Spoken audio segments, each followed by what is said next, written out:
Sarong Pawikan ang matrayumpong na rescue sa Sarong Beach Resort sa barangay Maunon sa siyudad ng Ligao sa Albay. Sa video na ini may hiling ang mismong pagbuhi sa nasambitan ng pawikan na Sarong Green Sea Turtle. Basado sa impormasyon kan Senro Ginubatan, natrapan pawikan sa Pangki kun kaya dago sining pig rescue kan mga personahe kan resort. Nasa maray ng kondisyon ang Green Sea Turtle na konsideradong endangered species. May labay ning 50 cm asin lapad na 40 cm.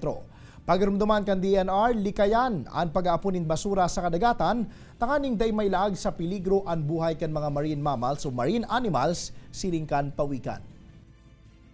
Aware naman po sila kung anong gagawin dun sa mga na-stranded, dun sa mga rescue nila na kailangan po i-report dito sa amin para mapuntahan po namin at makikita po namin kung fit po i-relieve or kailangan po ng medical attention.